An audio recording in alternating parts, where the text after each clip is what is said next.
स्वतः आणि आमचे विनायकराव राऊत, त्यानंतर CPI CPM यांचेही प्रतिनिधी उपस्थित होते.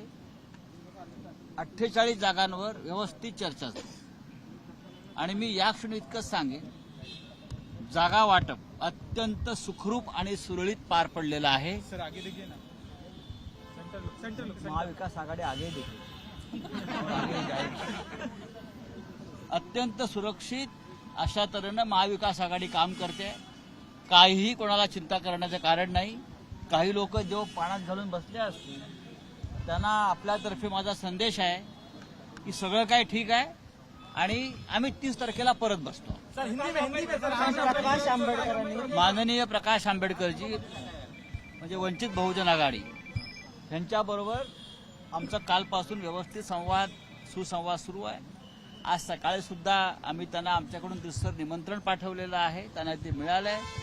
त्यानंतर प्रकाश आंबेडकरजी आणि आमच्या सगळ्या नेत्यांचं चर्चा झाली आणि 30 तारखेच्या बैठकीत ते सामील होत आहेत.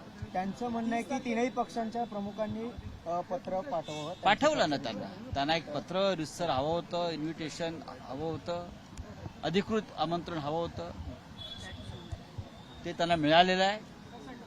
त्यानंतर आमच्या सगळ्या लोकांशी, प्रमुख लोकांशी त्यांच्याशी चर्चा झाली दूरध्वनीवर.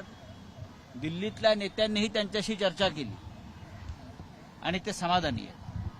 वंचित बहुजन आघाडी हा महाविकास आघाडीचा एक महत्वाचा मित्रपक्ष आहे, घटक पक्ष आहे, तो राहील आणि भविष्य काळामध्ये आम्ही सगळे माननीय प्रकाश आंबेडकर यांच्याबरोबर काम करू.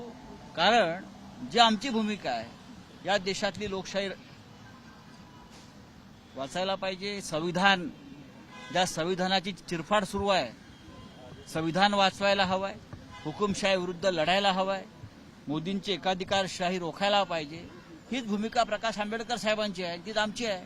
आमच्यामध्ये कोणतेही मतभेद नाहीये. प्रकाश आंबेडकरांप्रमाणे राजू शेट्टी यांच्याशीही काही चर्चा झाली. राजू शेट्टी यांच्याशी सुद्धा व्यवस्थित चर्चा सुरू आहे आणि मला असं वाटतं पुढल्या 1-2 दिवसामध्ये फार तर 30 तारखेपर्यंत संपूर्ण निर्णय होतील. या महाविकास आघाडीमध्ये शिवसेना, काँग्रेस आणि राष्ट्रवादी काँग्रेस किती जागा लढवणार? बघा, हा जो तुम्हाला जे काय तुमचा फॉर्म्युला आहे ना, त्या फॉर्म्युलावर जाऊ नका. प्रत्येक जागा ही प्रत्येक पक्षाची म्हणजे महाविकास आघाडीची आहे आणि आम्ही काँग्रेसला मिळालेली जागा शिवसेनेची आहे किंवा राष्ट्रवादीची आहे असं मानतो. राष्ट्रवादीची जागा शिवसेनेची असं मानतो आणि तिन्ही पक्ष नाही तर वंचितसह आम्ही सगळे एकत्र काम करून 48 जागा जिंकण्याचा आमचा निर्धार आहे.